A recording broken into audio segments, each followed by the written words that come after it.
The Motor City's buzzing, baby. 1-0. Lions get it done on Sunday Night Football in dramatic fashion from a hot start and looking like they were going to run away with it to letting Matthew Stafford and the Rams crawl their way back into it, even though they lose Puka Nacua. The Lions find a way to get to overtime and to just bully ball themselves down the field with David Montgomery. Huge game from Jameson Williams, which I think everybody in Detroit has been waiting on for the last 3 years. Brand, I've got to ask the question, is this the Jamo breakout season? Are you buying this? Absolutely. I'm absolutely all in on Jamo. I loved the way the offense used him. I love the way that Ben Johnson put him in positions to be successful. I think this offense has been missing this, and obviously we saw a little bit in the playoffs last year of just how explosive it can be. A full year of this, Dave, is going to be really exciting. If you watch the beginning of the Sunday Night Football game, they go through the PFF grades or whatever, and it's like on the offense, there's just top 10 in each position for their whole entire offense. It was awesome to see. Holmes has built this thing just beautifully. Ben Johnson executes it great, or I guess calls it great, and the players execute it. Dave, quickly, I want to touch on Dan Campbell's post game because I thought it was really, really important what he said about, hey, that team gave you everything that they had. The Rams absolutely gave you their best punch, and I think Matthew Stafford, you could kind of see him at the end of the game, just kind of dejected, like, man, we made it to overtime with them, and then they rammed it down our throats because they're them dudes. And even when we play our A-plus game, and that was not the Lions' A-plus game. That was certainly, I thought it was like more in a B-minus kind of B range for them. And this team has not reached that wasn't their ceiling game, Dave. I'll put it that way. And I thought Dan kind of exemplified that at the end of the game in the locker room. Just, the grit stuff. Hey, when we don't have our fastball, we can still get it done with a playoff team against a playoff team. And I just felt like in that moment, that team, he said it. We're tough to beat, man. We are so tough to beat, and it's the culture that it's built on. It's the players around there. They believe in each other, and it's just awesome to see. I love, first of all, Amon-Ra St. Brown, whatever he had, 3 catches for 14 yards or something like that. I mean, he was a non-factor, and part of the game plan was surely to take him out of the game, and the Rams did a very good job at that.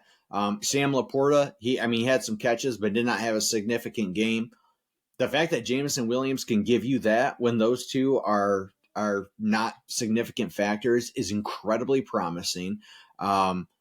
I am all aboard the Jamo hype train. You heard it all training camp, and to see it executed week 1 is like, that is a weapon that Detroit has not had. And Ben Johnson is a heck of an offensive coordinator, and you give him what we have been calling the kind of the secret shiny weapon in Jameson Williams, and we've seen glimpses of it. But man, that was a Sunday night coming out party, and I am beyond excited. And Amon-Ra St. Brown, nobody's concerned about him. He's going to get his. And he's also not the kind of receiver that's ever going to be causing issues of, I want the football. I wanted all these targets. Like, he's a winner, man. This is the Brad Holmes recipe. It is all about the team, and none of these guys are selfish. They know how to win games, and they are tough to beat, man. Like, as Dan Campbell said, this is a tough football team, and this was definitely not their best game. I would venture to say this was like a C game from them. I mean, you can certainly criticize some things and ask yourself questions about why they got away from the run. I think like in the first quarter, they had ran for like 45, 50 yards. And then I don't know if they had more than 25 rushing yards total between the second and the third quarter. They got back to it a little bit in the fourth. And then over time, we saw what happened. I'd like to see this team stick to that being their identity, like being able to run the football with the offensive line that they have, be play action heavy, let Jared Goff do his thing. And I mean, look, it wasn't perfect, but it was definitely good enough. And this is just a disciplined football team. I look at on the defensive side of the ball. I wasn't overly impressed with the secondary. I mean, Terry and Arnold look every bit of a rookie cornerback. It's one of the toughest positions in the NFL to adjust to. I'm not worried about Terry and Arnold. I think he's going to be great. I think he's going to take some time, but I think he's going to be a heck of a football player. Carlton Davis, he's missed a lot of time with injury. This is his first game out there. The Lions didn't play any of their starters in the preseason. We know that. And not that getting 20 snaps together would have made a difference, but it's going to take some time. It's week 1, and it's only going to get better from here on out. And if you look at this team over the last 4 years, I guess this being year 4, I believe, even when the Lions were horrible in year 1 with Dan Campbell, I think that at one point they were like 0-10-1 or 0-11. I mean, it was brutal that first year. And then they went 3-3, like towards the end of the year in that December ball.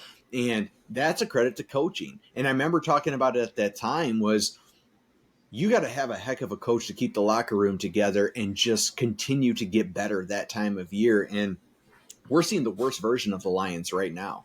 I strongly believe that. We haven't even seen DJ Reader take the field yet. DJ Reader is a top D tackle in this league. You're likely adding him back this week against the Bucs. There's a lot to clean up, but man, I felt like just the way it's funny, Brant. I look back to like Dan's opening conference, like the kneecaps and all that stuff. And it's like, I know it's a joke and people will continue to talk about that to this day, but I mean, it's true, man. This is a team that you knock them down and they will get back and they will be 10 times tougher. They tackle very, very well and they play extremely hard. When Alex Anzalone, which talk about finding a diamond in the rough and being like a Brad Holmes, Dan Campbell guy, that guy just gets better every year. That huge hit, I believe, on Kyron Williams to start the game out, Ford Field absolutely erupted. And it was like, this is Lions brand of football. Now, tough, hard-nosed, disciplined, not perfect, and not a coach that's going to always be the X's and O's guy. I think he's more of that than people give him credit for, or at least surrounds himself with the right people. But Dan is who he is, and this team is who they are, and it doesn't matter who they bring in, they fit this mold. And I think the Lions, for the first time in our lives, have a brand of football that the entire city can rally around. Yeah, absolutely. And I think, Dave, I texted you early in the game and I said Stafford's cooking. I mean, I think he came out 10 of 12 and he was, and they talked about it on the broadcast, he was hitting his first read, getting the ball out as quick as he possibly could. And then he started progressing into his second and third reads once he started to trust his offensive line. But Detroit did enough defensively to hang on to that thing. And, when I say Stafford is cooking, I mean, I could tell they really wanted that one, man. That one was definitely something they circled since last. Somebody kicks you out of the postseason, of course you're going to circle that as your season opener. So they took their best punch and they kept it rolling. And you talked about the secondary, and that's a tough game to open up against Nacua and Cooper Kupp. And I understand Nacua went out, they lost him to a knee injury, but that's still a very potent offense. And the defense, they kind of play, and you see this a lot more in college football, Dave, the bend but don't break stuff. They do kind of have that element to them where they're just trying not to give up the big play, try to play between the 20s. And it was definitely good enough on Sunday night. I looked for that to be an area of improvement for this team and getting a little more pressure on the quarterback. I think that is going to be an area of concern moving forward. I'd like to see a couple more hits on the quarterback or sacks in general.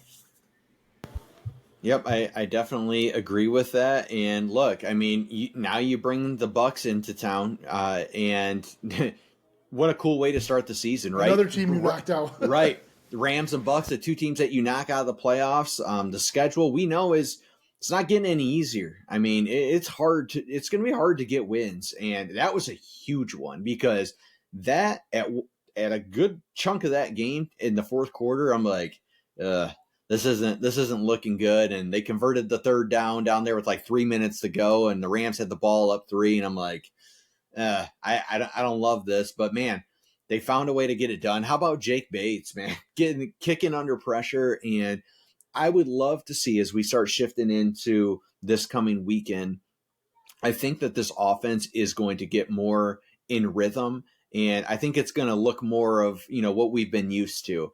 And we saw glimpses of it, absolutely. I think what I don't know, and this is a great problem to have, is like who's going to pop off this weekend, because whether it's David Montgomery, Jahmyr Gibbs, Laporta, Jamo, Amon-Ra St. Brown, I mean, we've talked about the names.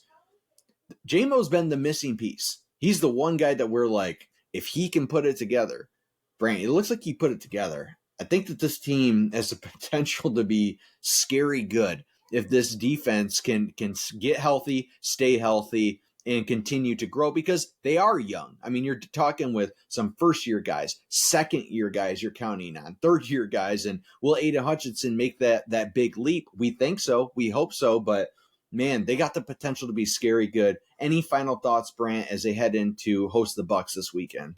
Yeah, just a quick thought on the Bucs. I mean, Baker's been really good, man. And the other thing is Tampa, they love him down there. He's their guy. They're totally bought into him, and they're gonna bring up those receivers. They're gonna spread you out. They're gonna throw it all over the park, and the secondary needs to be ready for it. Two very tough tests out of the gate for the secondary. I expect a lot of points, I guess, is what I'll say on Sunday. So it should be a fun one for sure.